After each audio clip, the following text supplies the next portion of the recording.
Vamos abrir a palavra de Deus lá em Êxodo. Êxodo capítulo 2. Nós iremos ler versos de 1 a 10, mas iremos depois usar outros trechos aqui. E quero compartilhar com vocês sobre o tema Criando os nossos filhos para Deus. Criando os nossos filhos para Deus. Eu acho que esse é um assunto que atinge a quase todo mundo aqui, porque se alguém não tem filho, é filho, né? E as grandes preocupações que a gente tem na nossa vida, como pais, como mães, principalmente os crentes, é criar os nossos filhos na doutrina do Senhor e que esses filhos, então, continuem sempre e que os nossos netos venham como fruto também, como rebentos da oliveira, né? Como diz o Salmo.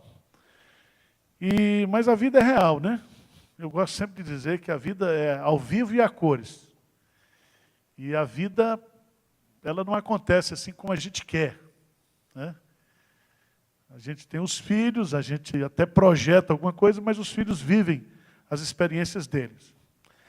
Diz assim, Êxodo capítulo 2, foi-se um homem da casa de Levi e casou com uma descendente de Levi.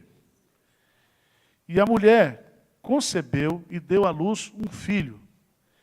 E vendo que era formoso, escondeu por 3 meses. Passeavam pela beira do rio.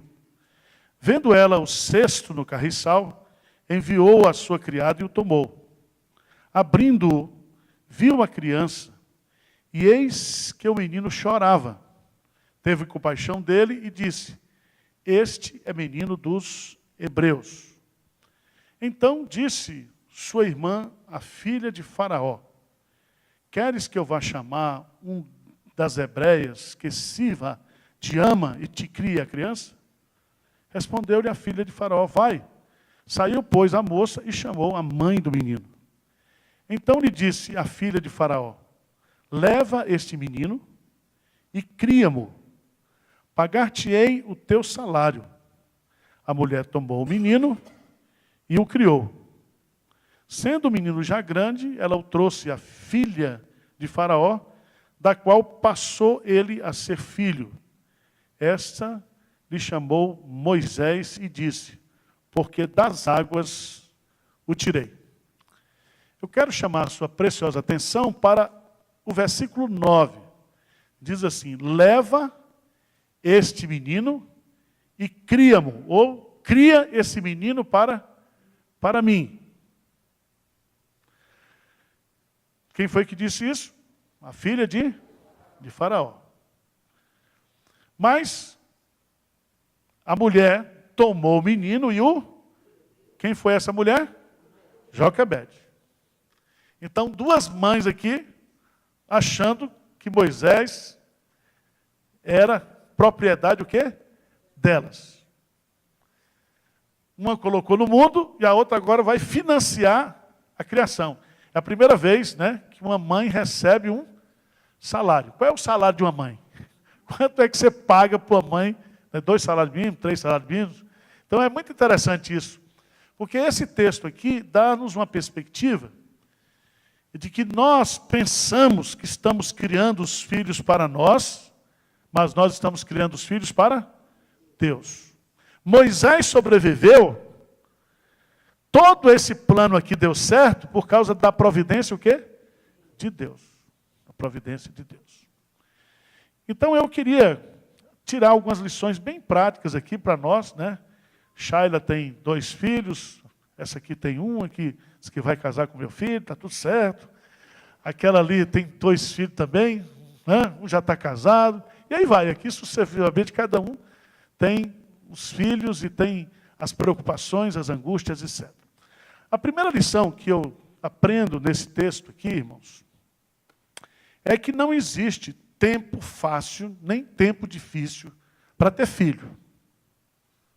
Se você observar bem, foi-se um homem da casa de Levi, casou-se com a descendente de Levi, e a mulher concebeu e deu à luz um filho. Só que essa mulher já tinha quantos filhos?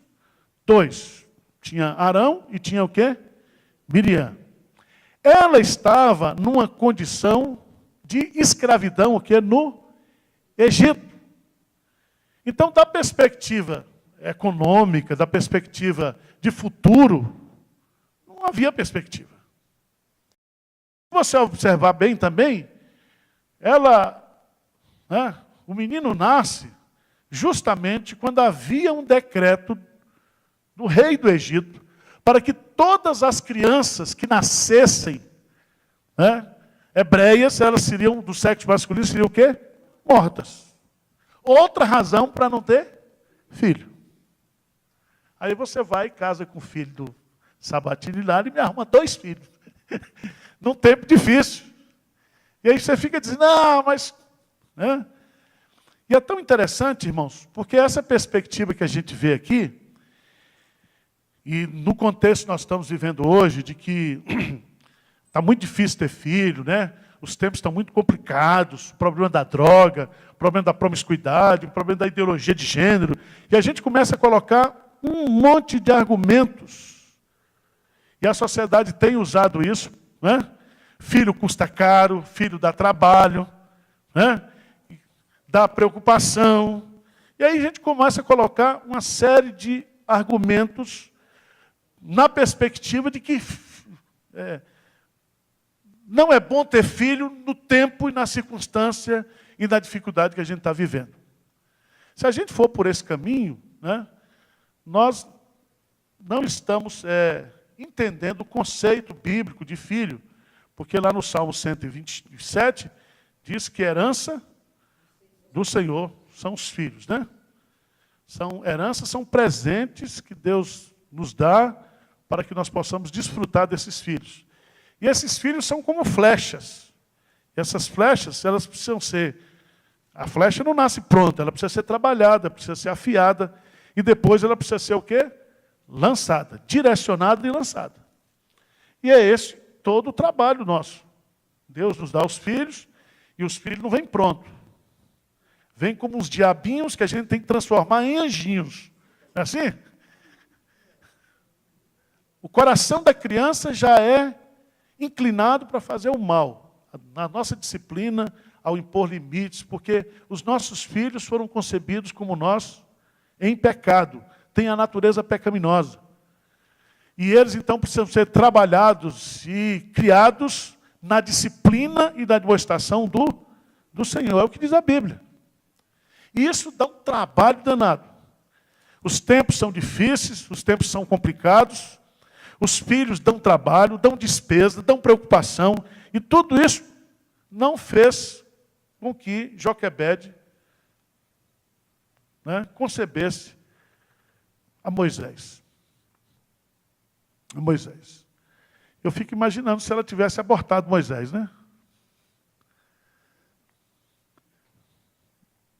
E a gente perde essa perspectiva de que Moisés era a resposta de Deus para 400 anos de oração. O povo clamando, orando. Porque lá no capítulo 2 diz que Deus ouviu o clamor do seu povo. E Moisés, aquela criança, que nasceu naquele tempo difícil, que nasceu debaixo daquele decreto de Faraó, aquele menino que foi providencialmente guardado por Deus, ele era alguém que naquela circunstância seria usado por Deus para tirar o povo do Egito. Mas vamos caminhar um pouquinho mais no texto. Você vai descobrir que os filhos têm um período na nossa vida que nós temos, eu diria, ascendência sobre eles. Não é isso?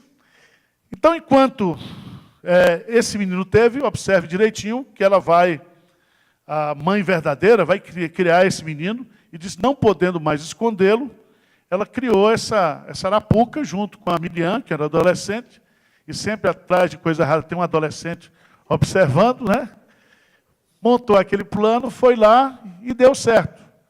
E enquanto aquele menino estava na tenra idade, foi criado com a sua própria mãe. Mas chega uma hora que nós perdemos o controle dos nossos filhos.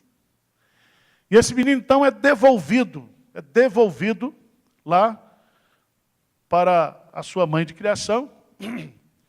Ele era um menino crente, mas que ele seria criado como um menino o quê? Descrente.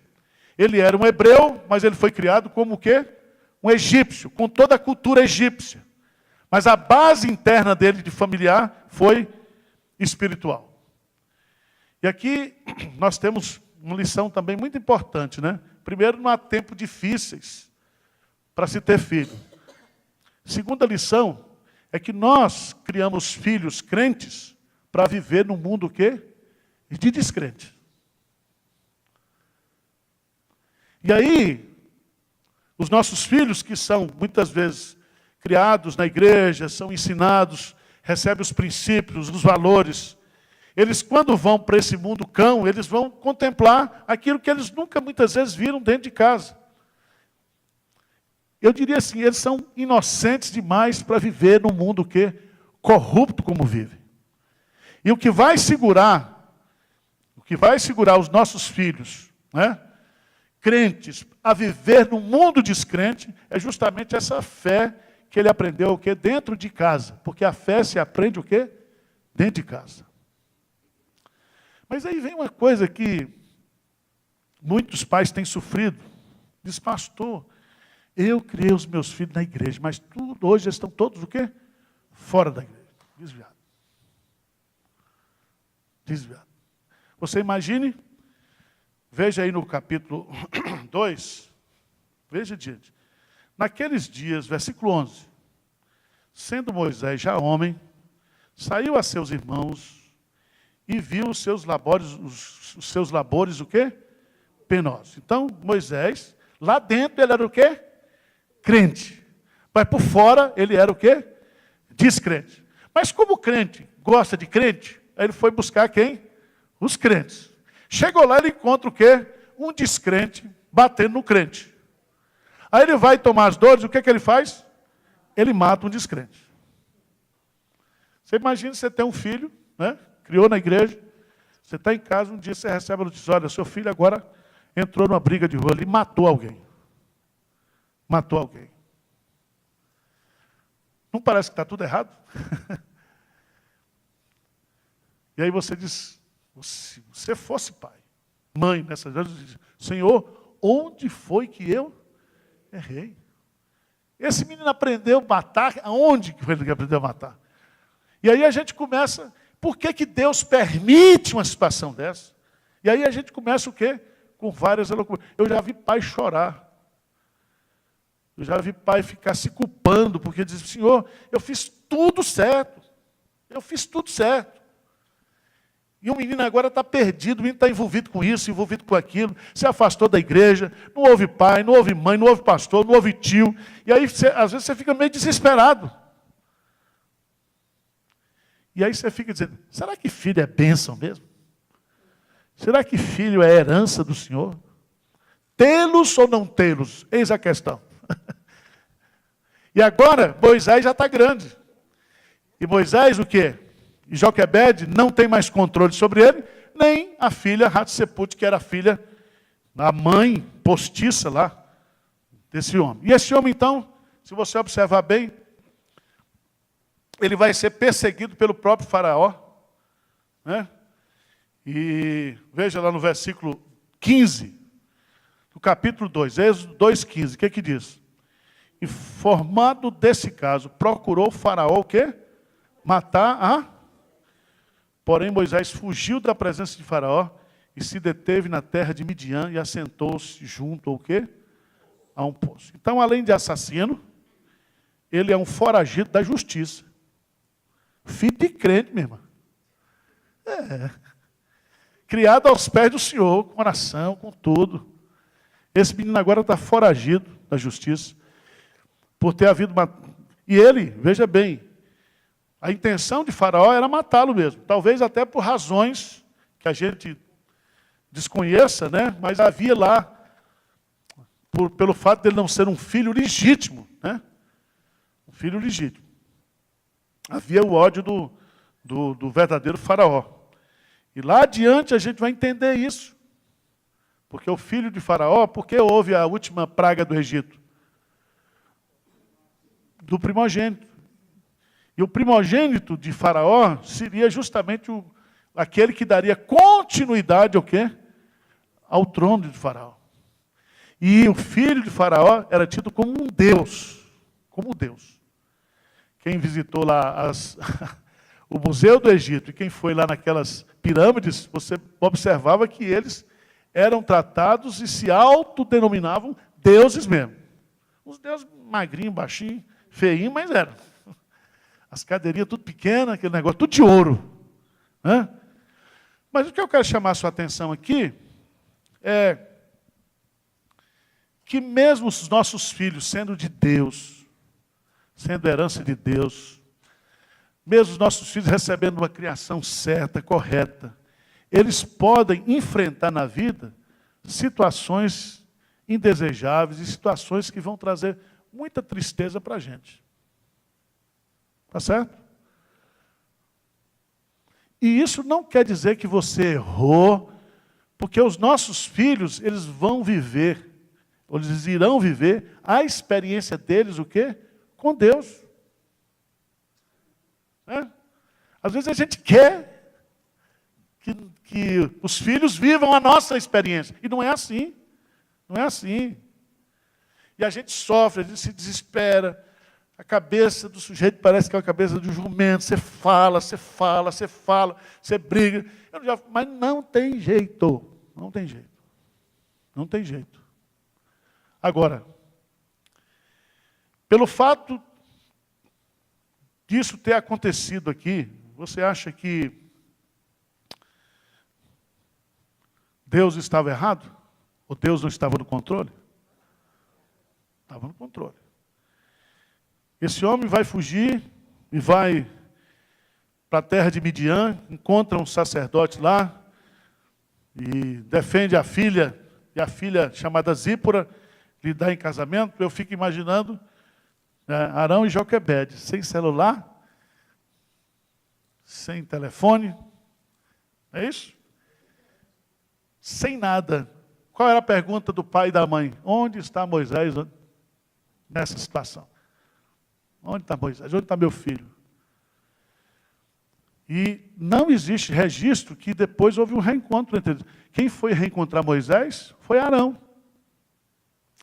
Mas não há nenhum registro na Bíblia que houve um reencontro entre Joquebede e Moisés. E Moisés. Ele foi para aquele lugar, segundo as estatísticas, ele viveu 40 anos no Egito, mas ele passou 40 anos onde? No deserto. E aí, eu queria chamar a sua atenção lá para o capítulo 3, porque é um homem que foi criado, um filho que foi criado para ser o faraó do Egito, agora, num lugar deserto, trabalhando de empregado para sogros. É desmoralização total. Trabalhar para sogro, só se o sogro for muito rico.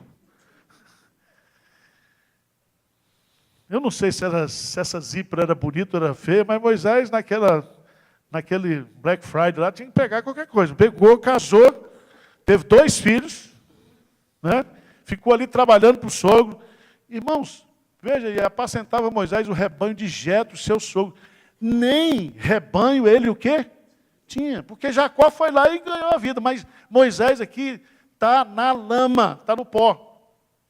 Um homem com o currículo daquele, com GV, com PhD, com não sei o quê, criado para ser faraó, lá, criando cabra. Você já pensou? Você olhar para um filho seu e dizer, meu filho podia ser um Sansão. Nasceu para ser, mas não deu certo nada na vida do meu filho. E aí você começa a questionar Deus, você começa a questionar esse negócio de ser herança do Senhor, questionar esse negócio de eleição. Né? Fica chateado com Deus. E aí, o que acontece? Veja lá, no capítulo 3. E levando o rebanho para o lado ocidental do deserto, chegou ao monte de Deus, a Horebe. Apareceu-lhe o anjo do Senhor numa chama de fogo, no meio de uma sarça. Moisés olhou, e eis que a sarça ardia e não se consumia. Aqui é o encontro dele com Deus. Deus vai chamá-lo agora. Deus vai usá-lo para ser o instrumento durante 40 anos para tirar o povo do Egito. Agora vamos lá, o final do capítulo, último capítulo de Deuteronômio. Moisés, na sua velhice, ele termina a vida cantando e abençoando. Se você pegar os 2 últimos capítulos de Moisés, é o cântico de Moisés e o quê? A bênção de Moisés.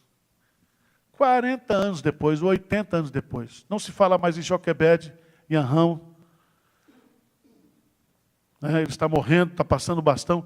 Agora eu queria que você lesse comigo aí, que é muito bonito. A partir do versículo 5, assim morreu ali Moisés, servo do Senhor, na terra de Moabe, segundo a palavra do Senhor. Este o sepultou num vale na terra de Moabe, defronte de Bet-peor, e ninguém sabe até hoje o lugar da sua. Tinha Moisés a idade de 120 anos quando morreu. Não se lhe escureceram os olhos, nem se abateu o vigor. Os filhos de Israel prantearam Moisés por 30 dias nas campinas de Moabe. Então se cumpriram os dias do pranto, do luto por Moisés. Vamos ler o versículo 10. O que diz aí? Nunca mais se levantou em Israel profeta algum como Moisés, com quem o Senhor houvesse tratado face a face. No tocante a todos os sinais e maravilhas que por manto do Senhor fez na terra do Egito a Faraó, a todos os seus oficiais e a toda a sua terra. E no tocante a todas as obras de sua poderosa mão, e aos grandes e terríveis feitos que operou Moisés à vista de todo Israel. É bonito demais isso aqui, não é isso? Começou mal, mas terminou o quê? Bem. Às vezes, irmãos, os filhos da gente começam, nós mesmos, começando mal. Não quero nem perguntar onde foi que você começou. E como você começou, Ali, lavando o chão, ralando, trabalhando, de onde Deus colocou você, onde Deus trouxe você. E eu acho isso aqui muito importante, irmãos, porque os nossos filhos, eles também têm a sua história. Assim como nós temos a nossa história, e os nossos pais estão lá, observando, preocupados conosco. Mas a gente tem que entender que Deus tem um plano para cada criatura, para cada pessoa. E nós temos que descansar o nosso coração na certeza de que o plano de Deus irá se efetivar na vida dos nossos filhos. Eu sei que é difícil esperar, eu sei que é difícil a gente passar por aquilo que a gente passa, E eu sei que é difícil você ver um filho fazendo uma besteira e você não pode fazer nada. Eu sei que tudo isso.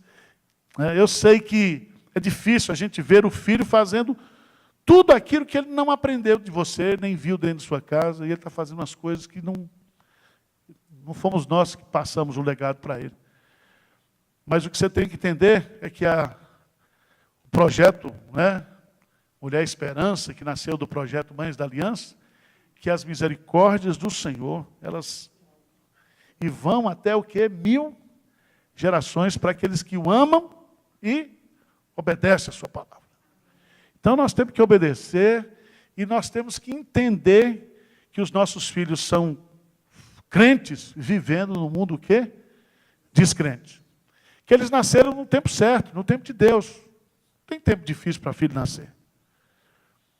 E principalmente que eles nasceram para cumprir o propósito de Deus, ainda que problemas aconteçam na vida deles e a gente fica assim, desesperados, preocupados, mas Deus está no controle de todas as coisas. Amém? Então, vocês que são mulheres de esperança, vocês precisam ser também mães de esperança. E a nossa esperança está no Senhor. E o pastor Hernandes repete que nós não temos filhos para o inferno, nós temos filhos para o céu. Deus nos deu os nossos filhos para que eles sejam bênção. E nós não podemos nunca e jamais perder essa esperança. Vamos orar? Senhor Deus, nós queremos te louvar, porque o Senhor nos coloca no mundo. O Senhor não nos tira do mundo, mas o Senhor nos livra do mal. Nós queremos te louvar, ó Deus, pelos filhos aqui, representados por cada mãe, por cada pai aqui. O Senhor sabe, ó Deus, como nós amamos os nossos filhos, como nós queremos o melhor para os nossos filhos. Mas o Senhor os ama muito mais do que nós, Pai. E o Senhor tem projetos, planos para a vida deles. E a tua vontade se cumprirá na vida deles, independentemente de nós, Pai. Independentemente da nossa sabedoria, da nossa capacidade de criação, de exemplo, porque o Senhor é o Deus da graça e da misericórdia. Agora, Pai, dá-nos também o privilégio, a graça de ver os nossos filhos sendo transformados e usados pelo Senhor, para a tua glória e para a tua honra, Senhor. Venha, ó Deus, abrir os olhos dos nossos pródigos. O Senhor sabe que nós temos filhos que são do Senhor, que estão longe de Ti, longe da igreja, que estão dando cabeçadas na vida, Pai, alguns até abençoados materialmente. Mas, Pai, traga-os de volta. Tu és o pastor amado, Tu és o Deus que trabalha na mente e no coração deles, para que eles possam fazer a Tua vontade. Muito obrigado por esse trabalho, muito obrigado por mais um ano de Mulher Esperança, e que essa esperança não se adie, Senhor, que ela se concretize a cada dia na nossa vida. Nós oramos agradecidos em nome de Jesus. Amém. Que a graça do Senhor Jesus, que o amor de Deus, o nosso eterno Pai, que a comunhão, o carinho e a consolação do Espírito Santo esteja sobre cada um aqui, sobre cada casa, sobre os nossos filhos, sobre os filhos de Deus esparramados pela face da terra, hoje e sempre. Amém, Senhor.